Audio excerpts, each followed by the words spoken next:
श्री राधे। आप सभी को श्री धाम वृंदावन से आप सभी को राधे राधे। जय श्री राधे, जय श्री राधे। तो आशा करते हैं कि आप सभी खूब भजन कर रहे होंगे, खूब नाम जप कर रहे होंगे। आप सभी समझें, हम आपको बार बार समझा रहे हैं कि जो सुख और एक जो मुक्ति का साधन आप जिसे कह लीजिए, वो केवल आपको भजन में ही मिल सकता है और कोई भी नहीं।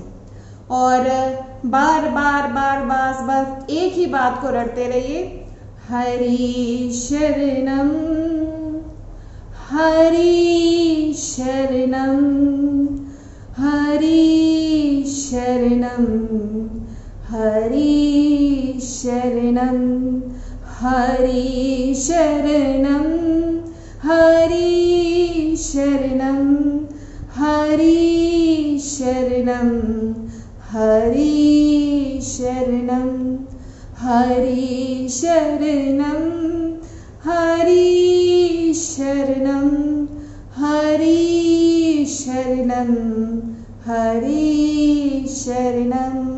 तो बार बार केवल इसी को, अगर आपको भजन करना नहीं आता, कुछ भी नहीं आता, हम तो बस आप सभी को यही कहना चाहेंगे, केवल हरि शरणम को ही रटते रहिए। यकीन मानिए, ये हरि शरणम को ही बोलना आपको एक दिन श्री हरि से मिलवा देगा। और आपका जो मन है, कहते कि अंतिम समय में हमें केवल एक ही अभिलाषा होती है कि जब ये प्राण तन से निकले तब प्रभु आए। लेकिन प्रभु जब भी आएंगे जब, कहते आपकी जो मति है, कहते जैसी हमारी मति होती है, जब अंत समय में जैसी मति होती है वैसी ही गति होती है।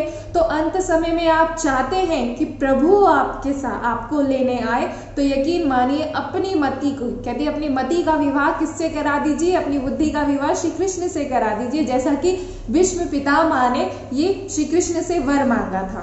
तो आज हम आपको इसी विषय पर, भीष्म पितामह के विषय पर चर्चा करेंगे कि जब भीष्म पितामह ने ये संकल्प कर लिया था, उन्होंने ये प्रतिज्ञा कर ली थी कि मैं पृथ्वी पर किसी भी पांडव को जीवित नहीं रहने दूंगा, यानी 5 पांडवों का वध मैं करूंगा। उन्होंने ये प्रतिज्ञा करी। और जब उन्होंने प्रतिज्ञा करी तब उन्होंने दुर्योधन से कहा कि अपनी पत्नी भानुमति को मेरे पास भेजना, तो मैं उसको सौभाग्यवती भव का आशीर्वाद दूंगा। तो ये भीष्म पितामह ने दुर्योधन से कहा। तो जब ये प्रतिज्ञा सबने सुनी, क्योंकि सब जानते थे कि जो भीष्म पितामह थे वो अगर कुछ भी प्रतिज्ञा कर लेते थे तो वो उसको पूरा करते थे, अपनी प्रतिज्ञा से कभी भी पीछे नहीं हटते थे। ऐसी प्रतिज्ञा होती है। और आज के समय में ऐसी प्रतिज्ञा नहीं होती। आज के समय में जो प्रतिज्ञा है वो कुछ अलग ही होती जा रही है। तो अब सब पांडव, जितने भी पांडव थे, वो सभी घबरा गए कि अब तो भीष्म पितामह ने प्रतिज्ञा कर ली है, अब तो हमारा बच पाना नामुमकिन है, अब हम नहीं बच सकते। और तब सभी क्या करते हैं कि अपने शिविर में चले जाते हैं और वहां सो जाते हैं। सोते तो बेचारे नहीं हैं, क्योंकि उनको अपनी मृत्यु निश्चित हो जाती है, क्योंकि और ऐसा हो नहीं सकता कि भीष्म पितामह थे वो कोई भी प्रतिज्ञा ले तो उसे पूरा ना करे, ऐसा नहीं होता था। तो अपने शिविर में सब लेटे हुए होते हैं। लेकिन प्रभु श्री कृष्ण, भगवान श्री कृष्ण को नींद थोड़ा ना आ रही थी। कहते बार सोच रहे थे क्या करूं, ऐसा क्या करूं कि जिससे भीष्म पितामह की प्रतिज्ञा वो पूरी ना हो पाए। और लेटे, कहते प्रभु लेटे भी नहीं, और तभी उनके दिमाग में उनको एक, तभी कहते खड़े हुए और जल्दी से, आधी रात को जल्दी से, कहते भागे द्रौपदी के पास गए और द्रौपदी से कहते हैं, द्रौपदी चलो, तो मेरे साथ चलो। अब द्रौपदी कहती है कि प्रभु आधी रात हो रही है, हम कहाँ चलें? तो प्रभु कहते हैं कि कुछ मत बोलो, तुम बस मेरे साथ चलो। तब द्रौपदी चुपचाप प्रभु के साथ चली जाती है। और चलते चलते, कहते प्रभु जब चलते चलते वो कहाँ पहुंचते हैं, भीष्म पितामह की कुटिया में दोनों पहुंच जाते हैं।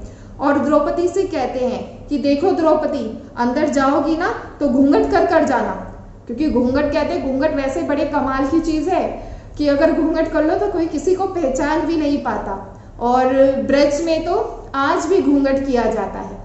ये देखिए, ये कोई प्राचीन मान्यता, हम बोल देते हैं कि प्राचीन है, ये सब कुछ आजकल घूंघट करना कोई फैशन में नहीं है।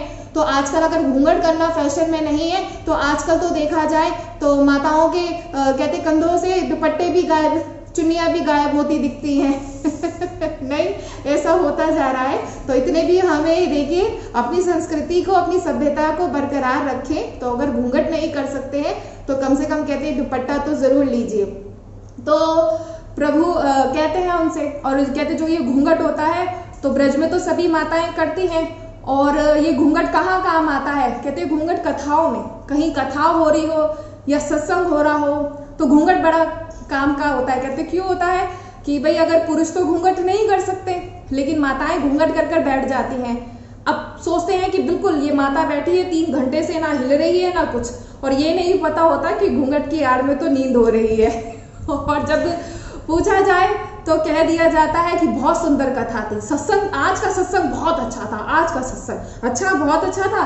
तो कुछ अगर एक प्रश्न पूछ लिया जाता है तो किसी के पास कोई जवाब नहीं होता, सब चुप हो जाते हैं, इतना हम ध्यान नहीं देते, बस इतना पता है कि सत्संग और कथा बड़ी अच्छी थी, चलो जी ठीक है, ऐसा आजकल होता है। तो इसीलिए हम तो बस यही कहना चाहेंगे कि हमको ये नहीं कि ये कोई पुराना, जैसे ओल्ड फैशन कह दिया जाता है, देखिए ये कोई ओल्ड फैशन नहीं है, ये हमारी सभ्यता है और हमारी संस्कृति है, इसे हमें बरकरार जरूर रखना चाहिए। तो अब जो द्रौपदी है वो भीष्म पिता की कुटिया में पहुंच जाती है घूंघट करके। अब भीष्म पितामह सोचते हैं कि भाई ये तो कौन है, ये भानुमति, क्योंकि भानुमति को बुलाया था तो उन्हें लगा कि शायद भानुमति आ गई है। तो भीष्म पितामह उससे क्या बोलते हैं, सौभाग्यवती, जैसे ही वो चरण स्पर्श करती है तो भीष्म पितामह द्रौपदी से सौभाग्यवती भव कहते हैं। अच्छा, तो दूसरी बार फिर करते हैं, दूसरी बार फिर वरदान देते हैं, ऐसा द्रौपदी 5 बार करती है। तो 5 बार भीष्म पितामह उसे सौभाग्यवती भव का आशीर्वाद देते हैं। तो तभी जैसे ही देते हैं तो द्रौपदी अपना घूंघट उठाती है और कहती है कि हे भीष्म पितामह, अभी तो आपने तो प्रतिज्ञा ली थी कि आप किसी भी पांडव को नहीं छोड़ेंगे, उनको उनकी मृत्यु करेंगे, और अभी आपने मुझे सौभाग्यवती भव का आशीर्वाद दिया। तो भीष्म पितामह एकदम उन्हें होश आता है और वो देखते हैं ये तो द्रौपदी है, और द्रौपदी से कहते हैं कि तू तो यहाँ नहीं, कि तुम्हारा तो ये नहीं कि तुम आ पाओ, तुम्हें जो लाने वाला छलिया है वो भी तुम्हारे साथ जरूर आया होगा। तो इतना सुन के द्रौपदी कहती है हाँ वो आए हैं, श्री कृष्ण आए हैं, लेकिन वो बाहर हैं। तो जैसे ही भीष्म पितामह इतनी बात सुनते हैं कि जो बाहर है, जो ठाकुर जी हैं वो बाहर बैठे हैं, तो दौड़े दौड़े ठाकुर जी के पास पहुंच जाते हैं और सीधा उनके चरणों में प्रणाम करते हैं। तो ठाकुर जी, देखिए ठाकुर जी ना जो है ये बहुत ही दयालु है, ये इतना प्रेम करते हैं ना, हम आपको बता नहीं सकते। देखिए पांडव आराम से लेते हैं, उन्होंने कोई मतलब कोशिश नहीं की, लेकिन ठाकुर जी को नींद नहीं आई। ठाकुर जी को पता था कि मुझे इनको, मैंने अगर इनके साथ हूं तो जिनके मैं साथ हूं उनका मैं साथ नहीं छोड़ता, और भीष्म पितामह की प्रतिज्ञा को भी उन्होंने तोड़वा दिया। तो चाहे हमने जैसे कल कहा था कि चालाक और चतुर दोनों में फर्क होता है, इसलिए हमेशा चतुर तो सही होता है क्योंकि चतुर होता है बुद्धिमत्ता, लेकिन चालाक होना अच्छा नहीं होता। तो इसीलिए प्रभु के साथ चालाक नहीं होना चाहिए, वो खुद ही बहुत चालाक है, वो खुद ही बहुत छलिया है। तो जब द्रौपदी कहते हैं, जब वो उनके चरणों में गिर जाते हैं तो भगवान प्रभु उन्हें बड़े ही प्रेम से अपने हृदय से जैसे ही उनको उठाते हैं तो उनकी बगल में से 2 जूते गिरते हैं। तो अब भीष्म पितामह देखते हैं और उनसे पूछते हैं कि प्रभु ये दोनों जूते किसके हैं। तो देख के वो कहते हैं अरे हम आपको क्या बताएं, हम यहाँ आ रहे थे और इस द्रौपदी के जूतों में से बहुत ही ज्यादा आवाज हो रही थी। अब हमने सोचा कि अगर इतनी आवाज होगी तो कोई जाग जाएगा और इसको हमें आने नहीं देगा, इसीलिए हमने इसके जूते उतरवा के छुपा लिए। तो देखिए सोचिए, प्रभु ने द्रौपदी के जूते छुपा लिए कि ताकि आवाज ना हो। तो आप कभी कल्पना कर सकते हैं कि वो कितना प्रेम करते हैं हर किसी से। लेकिन अगर भक्त सच्चा होना चाहिए, भक्त को जो पुकारना है ना, कहते आपको ना पुकारना नहीं आता, आपकी जो विरह, कहते इतनी पीड़ा मन में होनी चाहिए, हृदय में इतनी जलन होनी चाहिए, जलन या बहुत पीड़ा, कि रो के पुकारिए कि हे प्रभु आप ही देखिए, आप ही देखोगे। लेकिन हम उन पर नहीं छोड़ते, हम अपनी बुद्धि का प्रयोग करते हैं, आज तक कभी भी, हम बार बार आपसे कहते हैं, आपने कितनी बार अपनी बुद्धि का प्रयोग किया है? क्या आप सफल हो पाए हैं? नहीं हो पाते। लेकिन प्रभु पर छोड़ दीजिए, सब कुछ छोड़ कर देखिए। अब सब कुछ छोड़ने का मतलब, कई भक्त ऐसे होते हैं कि जो इसका मतलब गलत ले जाते हैं कि चलो जी 56 भोग हमारे सामने समक्ष रखा हो, हम नहीं पाएंगे, हमें तो जब तक ठाकुर जी खुद नहीं पुआएंगे तब तक नहीं पाएंगे। लीजिए बताइए, ऐसा नहीं छोड़ना चाहिए। ऐसा भी छोड़ने का मतलब ये होता है कि जहां आप अपनी बुद्धि का प्रयोग करने की कोशिश करते हैं, आप सोचते हैं कि मैं अपने सामर्थ्य से कर लूंगा, यकीन मानिए आप अपने सामर्थ्य से कुछ भी नहीं कर सकते। ठीक है, तो अब कहते हैं द्रौपदी जब इतना सुनती है तो प्रभु, तो भीष्म पितामह कहते हैं कि मेरी बस आपसे ना एक ही, कहते बस आपसे एक ही मेरी अंतिम इच्छा है कि जिसे ना जब आप पूरा कर दीजिएगा। तो प्रभु कहते हैं ऐसी कौन सी अंतिम इच्छा है, आप बताइए कि हम आपकी पूरा कर दें। तो हम आपकी अंतिम इच्छा को जरूर पूरा करेंगे। तो कहते हैं कि जब ये मेरे प्राण तन से निकलेंगे ना, तब आप जरूर हो, तब आप मेरे समक्ष जरूर खड़े हो।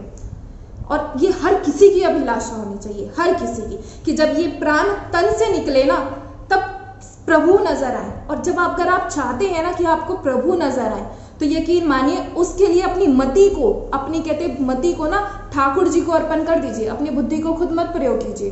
और कहते हर बार केवल एक ही प्रार्थना करनी चाहिए। क्या प्रार्थना करनी चाहिए?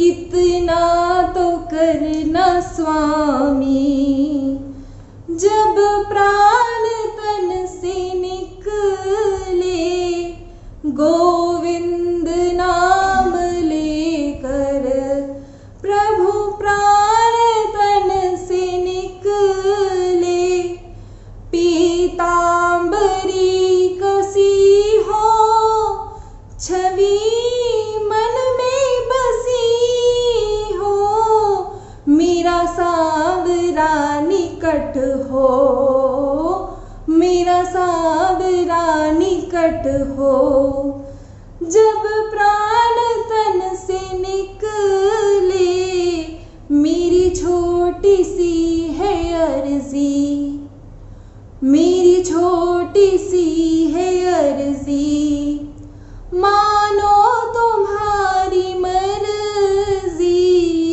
राधे को संग में लाना, जब प्राण तन से निकले, गोविंद नाम लेकर, जब प्राण तन से निकले।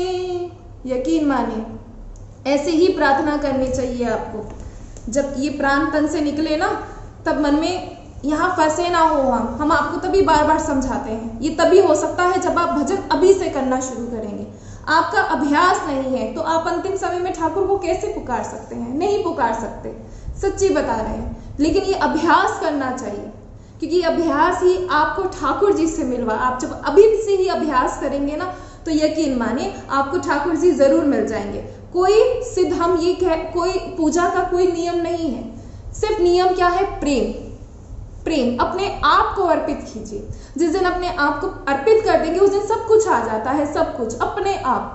और कभी ये नहीं सोचना चाहिए कि आज मैं कल कैसा था और अगर आज मैं ऐसा हो गया हूं तो सब मजाक बनाएंगे। यकीन मानिए सबको मत देखिए, बिल्कुल मत देखिए। अगर आप ऐसा सबको देखते रह जाएंगे ना तो कभी प्रभु से नहीं मिल पाएंगे। अभी भी समय है, नहीं बिगड़ा।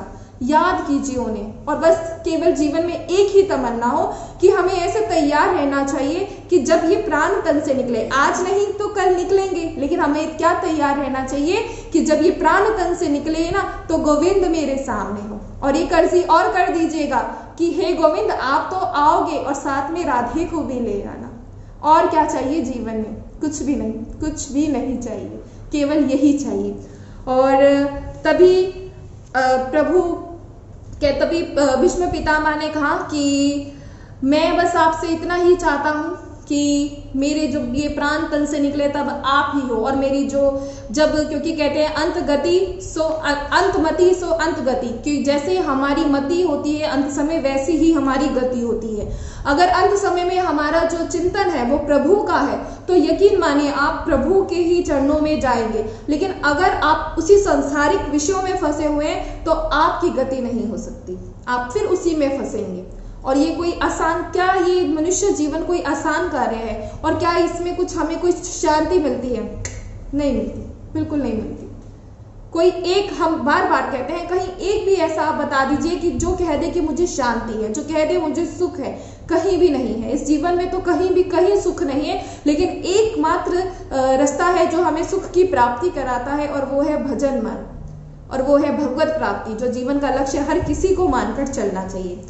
तब और भीष्म पितामह कहते हैं श्री कृष्ण से कि हे प्रभु, अंतिम समय में आप मुझे दर्शन दीजिएगा, कि मैं आपके दर्शन करना चाहता हूँ, और कुछ कहते हैं मुझे और कुछ भी नहीं चाहिए।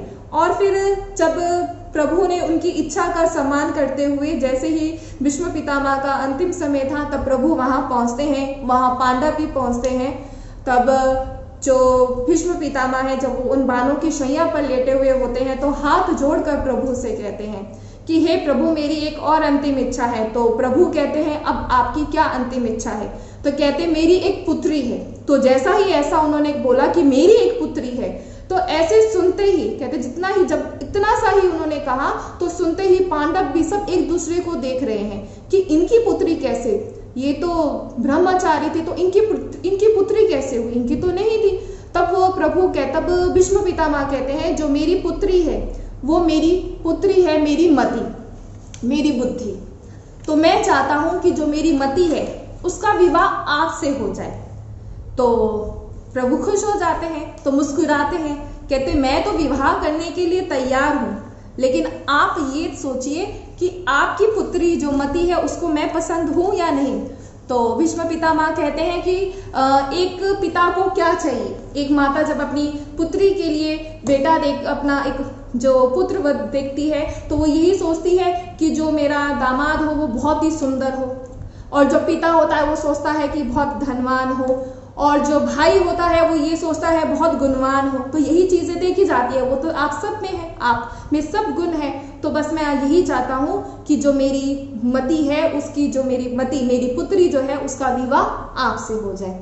तब प्रभु हंसकर उनकी बात स्वीकार कर लेते हैं। तो यकीन मानिए जो अपनी मति है ना, इसे अपने पास मत रखिए, इसे प्रभु के ऊपर छोड़ दीजिए कि हे प्रभु आप जाओ और आपका काम चले, मैं तो नादान हूं। हम तो आपसे बार बार कहते हैं, अगर अभी भी आप जाग चुके हैं, अगर अभी भी समझ आ चुका है, तो प्रभु से बार बार बोलिए कि हम तो नादान हैं, हम कुछ नहीं जानते, और ना हमें जानना है, क्योंकि हम कहते हैं हम जो ये है ना, हम क्या करेंगे समझदार बनकर, कर क्या सकते हैं? आप लोग सोचे कि मैं सब कुछ, आजकल एक अहम जो है वो सब में होता है, सब में। जिस दिन इस अहम को आप सभी अपने मन से निकाल देंगे, अपने भीतर से इस अहम को निकाल देंगे ना, तो यकीन मानिए उस दिन सबको प्रभु के दर्शन हो जाएंगे। कैसे दर्शन हो जाएंगे? क्योंकि जब हमारे में अहम ही नहीं होगा, हम हर किसी को नीचा दिखाने की कोशिश करते हैं, और एक अपनी कहते हैं सेल्फ रिस्पेक्ट जो आजकल हर किसी में देखने को मिलती है। देखिए रिस्पेक्ट क्या होता है? रिस्पेक्ट ये होता है कि आप जिसको देखते हैं या आप जो आपके साथ रहते हैं वो आपसे प्रेम करें, ये इसको आप मान सकते हैं। लेकिन आप ये सोचो कि आप उसे मजबूर कर दें कि नहीं वो मेरी ही बात माने, वो मेरा हक कहा करे, और मेरी हर जैसा मैं कहूँ वैसा, ऐसा नहीं हो सकता, ऐसा नहीं हो सकता।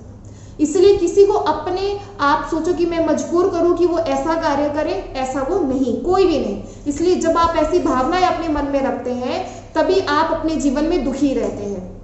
प्रभु तो आपसे कभी कुछ नहीं कहते हैं, हम अपना मनमानी आचरण करते रहते हैं। देखिए क्या प्रभु आपसे कहते हैं? प्रभु आपसे रिस्पेक्ट नहीं मांगते, आपसे कभी कुछ नहीं। आप खुद कहते हैं, खुद हम दंडवत प्रणाम करते हैं, दंडवत प्रणाम करते हैं, क्योंकि हम जानते हैं ये प्रभु हैं, ये सबको संभालने वाले ये हैं। इसीलिए अपने आप को भी उन पे अपने अर्पित कर दीजिए, अपनी मति को अपने पास मत रखिए, प्रभु पर, ताकि जब उस मति का प्रभु नियंत्रण करेंगे ना, जब प्रभु आपकी मति को चलाएंगे, तो यकीन मानिए आपका जो सोचते हैं, जो हमारे अंदर ये काम, क्रोध, लोभ, मोह, ये सब चीजें हैं, ये सब हमारे भीतर से चली जाएंगी। और नहीं जा पा रही हैं तो बार बार बोल रहे हैं, अगर आपके भीतर से ये सब चीजें नहीं जा पा रही है ना, तो केवल एकमात्र कार्य करें। मन से भी नहीं बोल रहे ना, हम तो कहते हैं मन से भी नहीं बोल रहे, ऊपरी कहते हैं ऊपर से ही बोलना शुरू कर दीजिए। हरि शरणम हरि शरणम हरि शरणम हरि शरणम। जब गुस्सा आए, जब कुछ ऐसा कुछ भी लगे कि नहीं अब मैं फंसने वाला हूं, तो बस केवल हरि शरणम। अभी आज आप शुरू करेंगे केवल ऊपरी से, कहते ऊपरी दिखावे से बोलेंगे, सिर्फ मुंह से बोलेंगे, और एक दिन आपका तन तन कहते एक एक अंग अंग सिर्फ हरि शरणम बोलेगा, और हरि शरणम आप हो भी जाएंगे। बोलने मात्र से हो जाते हैं जी, जरूर हो जाते हैं। अगर आपको कोई, आप चल रहे हो, आपको कोई बार बार आवाज लगा रहा हो, आप एक बार नहीं देखेंगे, दूसरी बार नहीं देखेंगे, तो तीसरी बार जरूर पलट कर देखेंगे कि ये कौन है जो मुझे पुकार रहा है। ऐसे ही प्रभु है, पुकारते रहिए, रोजाना पुकारिए, हर समय पुकारिए, एक दिन तो आपको जरूर देखेंगे। तो आशा करते हैं आप सभी जरूर समझेंगे और खूब भजन करें, खूब नाम जप करें। आपको बार बार बता रहे हैं, ये जो आप इसको प्रवचन आप सोचते हो कि ये देखिए ये असलियत है, ये जीवन का असली मार्ग है जो संत पा चुके हैं। जितने भी बड़े बड़े महान संत हैं वो सब ये पा चुके हैं, और वो सब जानते हैं कि यही असली है।